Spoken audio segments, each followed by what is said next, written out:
बिस्मिल्लाहिर्रहमानिर्रहीम। प्यारे नाज़रीन, मैं हज के बारे में कुछ अपनी जो थोड़ी बहुत मालूमात हैं वो आपसे शेयर करता जा रहा हूँ, ताकि ये हज का मौसम है, हो सकता है किसी का भला हो जाए। हज पहनने में जो हज के दौरान जो हम एहराम पहनते हैं, ख़ास तौर पे हज के दिनों में या उम्र के दिनों में, उसमें एक गलती, मैं वो चीज़ें बयान कर रहा हूँ जो मेरे मुशाहिदे में आई और मैंने महसूस की, अमली तौर पर मैंने वो चीज़ें देखी। मैं वो चीज़ें आपके सामने बयान करने की कोशिश कर रहा हूँ, ताकि आप लोग भी, अगर खुदा न खास्ता ऐसा कोई मकाम इस तरह की कोई बात हो जाए, तो आप भी उससे बचने की कोशिश करें या उससे यानी ऐसा तरीक़ाकार इख्तियार करें कि आपसे वो उस तरह का अमल सरज़द ना हो। एहराम सभी बांध लेते हैं, मुख्तलिफ़ तरीक़े हैं एहराम बांधने के।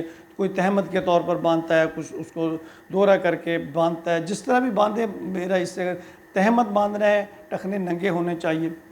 जो मैं बात कर रहा हूँ कि कुछ लोग जब तहमत को बांधते हैं तो वो नाव से नीचे, उनका बाज़ लोगों का तो ये होता है कि पेट थोड़ा सा बढ़ा हुआ होता है और वो बांधते हैं, वो सिरक का नीचे चला जाता है और नाव के नीचे जगह जो है उनकी नज़र आती है। ये सतर कहलाता है। और आप कहेंगे कि चूँकि एक चादर ऊपर भी होती है ओढ़ी हुई, मेरे भाई ये जो ऊपर वाली चादर है ना, ये सिरकती रहती है।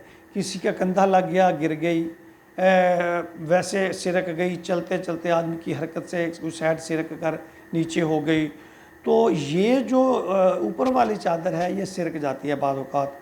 और सीने का नंगा हो जाना कोई बड़ी बात भी नहीं है, बात नहीं है। वैसे भी हमने पहले 3 चक्कर जो हैं वो दायां कंधा जो है नंगा करके करने होते हैं, ये भी। लेकिन हमने अपने सतर को ढांपना है।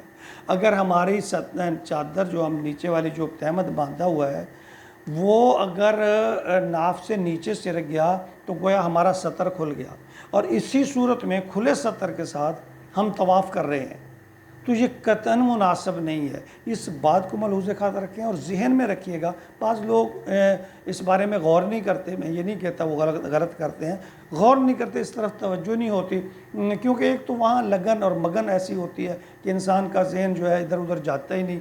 वो बस अपने अल्लाह से ऐसी रिश्ता बना हुआ होता है, यार क्या बात है, यादें आ गई। तो आप जो चादर है ना उसको नाव से ऊपर करके बांध के इसके ऊपर बेल्ट लगा लें, अच्छी तरह कस के लगा लें, क्योंकि सतर का ढांपना ज़रूरी है।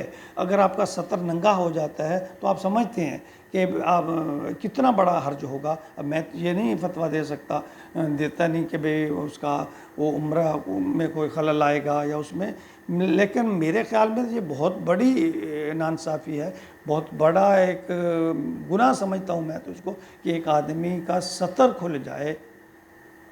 और सतर ऐसे महसूस यानी गैर इरादी तौर पर जो हो जाता है, लेकिन चूँकि सतर तो सतर ही है, अगर गैर इरादी तौर पे भी खुला है तो नहीं खुलना चाहिए। एहराम की जो चादर आप बांधें, इस बात का ख्याल रखें कि वो आपकी नाफ के नीचे न जाए। बस ये लिहाज, ऊपर वाली चादर सिरकती रहे, इधर उधर हो जाए तो कोई बात नहीं, कि आप नाफ के नीचे घुटनों तक हमारा सतर है वो ढांपा हुआ होना चाहिए।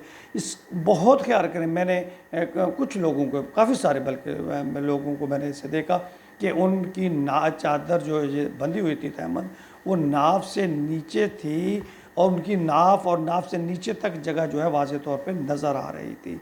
तो मैं फिर ये अर्ज़ करूँगा, ये जो ऊपर वाली चादर है इस पर ज़्यादा भरोसा न करें। ये सिरक जाती है, गिर जाती है, एक तरफ नीचे ऊपर हो जाती है। आप तहमत को इस अंदाज से बांधें कि आपका सतर जो है नाव से ऊपर तक ये चादर आ जाए और सतर को ये अच्छी तरह ढांप ले और इसके ऊपर बेल्ट लगा लें, और इस बात का बहुत ख्याल रखें। अल्लाह ताला हमें अमल की तौफीक अता फरमाए।